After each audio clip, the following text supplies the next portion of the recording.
by the Rice Northwest Gem and Mineral Museum, which is my favorite museum. It's a marvelous museum up near Portland, about 25 miles west in Hillsboro. And I'd like to introduce Julian Gray, who is the executive director of the museum, and Leslie Moclock, who is the curator. It's a great team. Leslie, tell me something about the minerals you've got here. Well, as you know, the theme for the show was minerals from Western Europe. So when I started to make the case, I wanted to find some of our really eye-popping classic specimens. And you did. You believe me, you did. Thank you so much. I think it's hard to miss the pyromorphite from the Farge mine. And we have some other nice little pyromorphite specimens as well. This one from Germany is actually a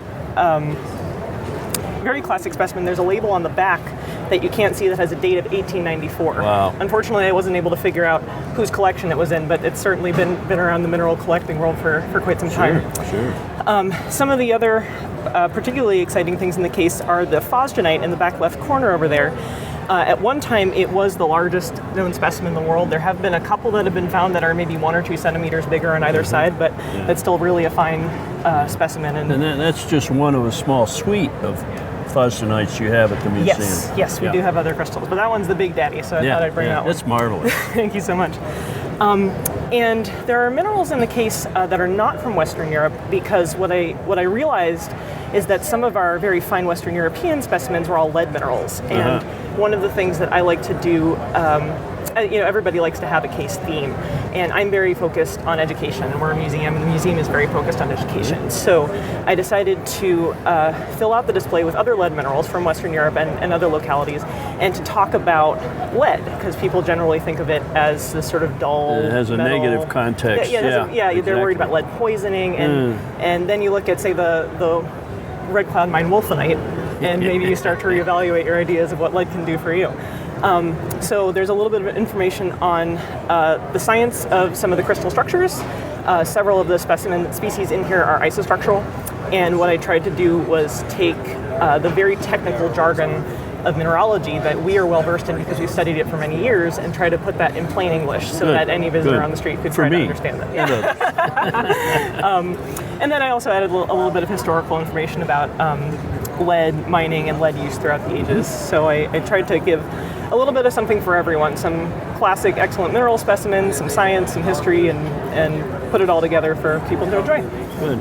You know, when I first saw this case, I began looking, and I realized, my gosh, you've got classics from everywhere, and they're marvelous. Another pyromorphite here from Germany, you know, and they're just really, really fine classics. And as I said to you earlier, this case to me is the finest case of classic minerals in the show. Thank you. Really beautiful. A little bit about the museum now. I've known the Rices since I got to know them in Tucson at the Tucson Show in the old Quonset hut back in the 60s. And they were always most generous, most kind.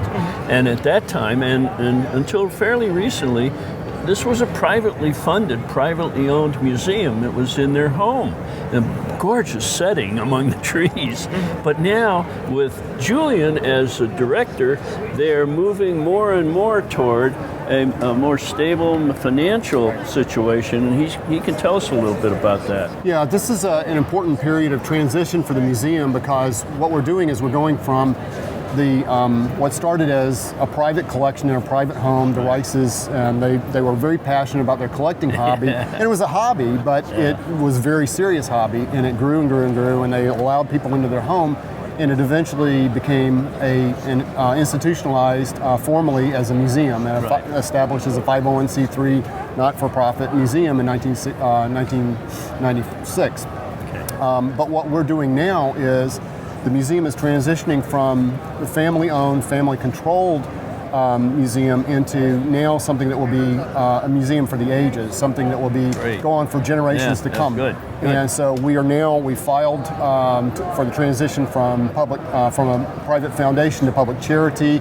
We're doing a lot of fundraising, a lot more formal grant writing, things like that, trying to do some more formal things to get the museum on a much more stable footing than ever before. And we're going to be around and the collection is fabulous. People should come see it. And Absolutely. It's a real gem of a museum. I'm proud to be part of the team that is now maintaining that museum. Excellent. Yeah. You know, the Rices have been involved with minerals for decades.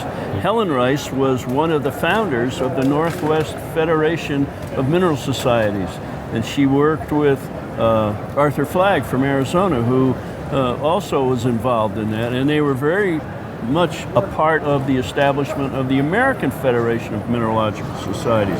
So Helen particularly, who was a mineral lover, really has played a role for decades in the mineral hobby. Right, and she was active in forming the Oregon Agate and Mineral Society and a number of other local organizations in the Hillsborough area, and involved in faceting. You can't go anywhere practically and not hear her name or some connection. Exactly. Yeah. And Richard was more of a lapidary type, wasn't he? Yeah, he loved petrified wood, and then his son. That was passed on to to his son and grandson also. So so Bill Harvey Sr. and Jr. also loved the gem cutting. Good. So, yeah. But that shows the variety that you'd find at the museum. You'll find everything from lapidary to moon rocks to some of the world's finest minerals. You know, the Alma Queen. I don't have to even describe it. It's so well known. That's our icon specimen. Yeah, right. It's a great museum, and anyone who's in the Northwest who fails to go to the Rice is guilty of a sin, as far as I'm concerned. Absolutely. So, Julian, thanks for all your information. Thanks, Bob. It was great. All right. Yeah, you give Leslie a hug for me. She's very astute young lady. Leslie is up and coming curator. She's going to do very well. She's done very well. Really a good one. Okay. Thanks, Julian. All right, thanks, Bob.